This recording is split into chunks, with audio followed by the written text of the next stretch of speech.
வணக்கம் மக்களே. Reserve bank of India புதிய ரூல்ஸ் ஒன்று போட்டிருக்காங்க. இதை செய்யலைன்னா தினமும் ரூபாய் 100 அபராதம் அப்படின்னு சொல்லியிருக்காங்க. ஸோ என்ன பண்ணணும், எதுக்காக இந்த ரூல்ஸ் போட்டிருக்காங்க அப்படிங்கிற முழு விவரங்களையும் தெரிஞ்சுக்க வீடியோ கொஞ்சம் கூட ஸ்கிப் பண்ணாமல் கடைசி வரைக்கும் முழுமையாக பாருங்கள். இதுதான் முதன்முறையாக நம்ம வீடியோ பார்க்குறீங்கன்னா மறக்காமல் நம்ம சேனலை சப்ஸ்கிரைப் பண்ணிவிட்டு அந்த லைக் பட்டனை தட்டி விட்டுருங்க. வாங்க வீடியோக்குள்ளே போகலாம். டிஜிட்டல் பண பரிவர்த்தனையின் ஆதிக்கம் தொடர்ந்து அதிகரித்தாலும் தேவைப்படும் நேரங்களில் ரொக்கமாகத்தான் பணம் செலுத்த வேண்டியுள்ளது. அதற்காக மக்கள் ஏடிஎம்களை நாடுகின்றனர். முன்பெல்லாம் நீண்ட வரிசையில் நின்று வங்கிகளுக்கு சென்று பணம் எடுக்க வேண்டிய அவசியம் இருந்தது. ஆனால் ஏடிஎம் மையங்கள் அவற்றை வெகுவாக குறைத்துள்ளன. வெளியூர்களில் இருப்பவர்களும் வங்கிகளுக்கு நேரடியாக செல்லாமல் தங்கள் பகுதிகளில் இருக்கும் ஏடிஎம் மையங்களின் மூலம் பணம் எடுக்கலாம். சிடிஎம் மெஷின்கள் மூலம் பணம் டெபாசிட் செய்யலாம். சில நேரங்களில் ஏடிஎம் மையங்களுக்கு சென்று பணம் எடுக்க முயற்சிக்கும் போது பரிவர்த்தனை தோல்வி அடைந்துவிடும். ஆனால் வங்கி கணக்கில் இருந்து மட்டும் பணம் கழிக்கப்பட்டிருக்கும்.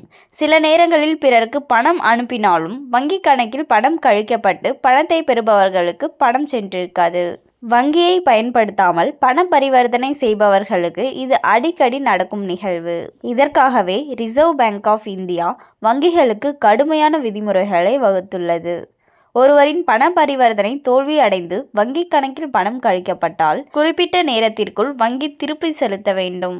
ஆனால் அப்படி செய்யவில்லை என்றால் அந்த குறிப்பிட்ட வாடிக்கையாளருக்கு வங்கி அபராதம் செலுத்த வேண்டும். பண பரிமாற்றம் தோல்வியில் முடிந்தால் கழிக்கப்பட்ட பணத்தை வங்கி தானாகவே திரும்பி செலுத்தவில்லை என்றால் தினமும் 100 ரூபாய் அபராதம் செலுத்த வேண்டும். 2019ஆம் ஆண்டின் செப்டம்பர் மாதத்தில் ரிசர்வ் பேங்க் ஆஃப் இந்தியா ஒரு சுற்றறிக்கையை வெளியிட்டது.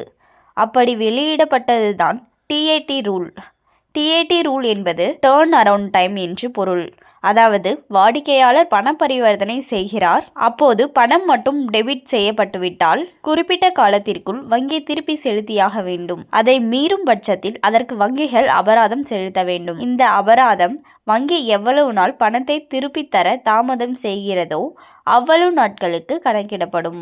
பரிவர்த்தனை தன்மையை பொறுத்து வங்கிகள் அபராதம் செலுத்தும். உங்கள் கட்டுப்பாட்டில் இல்லாத பரிவர்த்தனை தோல்விக்கு மட்டுமே வங்கி அபராதம் செலுத்தும் என்பதை நினைவில் கொள்ளவும். பரிவர்த்தனை தோல்வி நடந்து 5 நாட்களுக்குள் வங்கி அதை திருப்பி தர வேண்டும்.